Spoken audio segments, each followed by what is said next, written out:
រីក៏មិនឲ្យបងប្អូនប្រើឈ្មោះឲ្យដូចតសញ្ញាបានបងប្អូនមក bank គឺប្រើ bank ឲ្យដូចឈ្មោះ payout អាហ្នឹងពេលដែលបងប្អូនមានបញ្ហាគឺបងប្អូនងាយស្រួលក្នុងការដោះបាទសួស្តីបងប្អូនអរគ្នាស្វាគមន៍មកកាន់វីដេអូថ្មីនៅក្នុងវីដេអូនេះខ្ញុំចង់វែកញែកបន្តិចដែរពាក់ព័ន្ធជាមួយនឹង verify document payout បងប្អូនគាត់ឆាតសួរខ្ញុំថាហេតុអីបានតម្រង់ verify document របស់ខ្ញុំវាមានតម្រង់ខុសគេត្រឹមតែគេទៅទាមទារនៅ verify ID ហើយនឹង selfie ក៏ដូចជា statement របស់ bank ប៉ុន្តែ payout របស់គាត់នោះគឺទាមទារដល់គេហៅថាឯកសារចម្លែកអីចឹងទៅអញ្ចឹងខ្ញុំមានរឿងពីរដែលត្រូវបញ្យល់ទៅបងប្អូនដែលទី1payout ឈ្មោះក bank ឈ្មោះកអញ្ចឹងខ្ញុំនិយាយចឹងបងប្អូនយល់ហើយ payout ឈ្មោះក bank ឈ្មោះកមានន័យថាមេតាគេទាមទារឲ្យយើងនឹងផ្ទៀងផ្ទាត់ឈ្មោះ bank ជាមួយនឹងឈ្មោះ payout ឲ្យដូចគ្នាអញ្ចឹងវានឹងមានតម្រង់ platform option ឲ្យយើងតែ3ទេទី1គឺ verify ID card ទី2 cell មុខ selfie មុខហើយនឹងទី3គឺ statement របស់ bank ដែលយើងប្រើអាហ្នឹងខ្ញុំនិយាយក្នុងករណី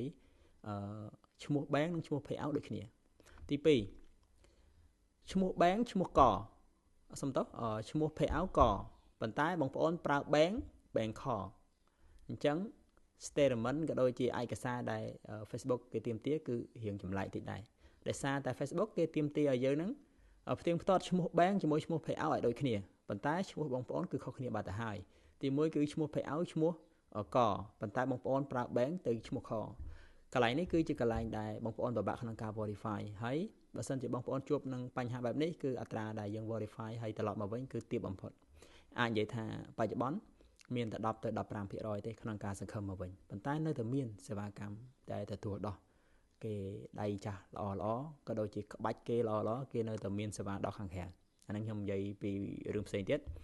ហើយសម្រាប់បងប្អូនដែលប្រើឈ្មោះ payout កហើយនឹង bank កដូចគ្នាអញ្ចឹងបងប្អូនងាយស្រួលក្នុងការ verify ខ្ញុំនិយាយប៉ុណ្ណឹងខ្ញុំសង្ឃឹមថាបងប្អូននឹងយល់អញ្ចឹងការ recommend របស់ខ្ញុំនៅក្នុងវីដេអូនេះគ្រាន់តែចង់ប្រាប់បងប្អូនថាបងប្អូនល្មមឈប់ប្រើ payout ឈ្មោះចម្លែកតែ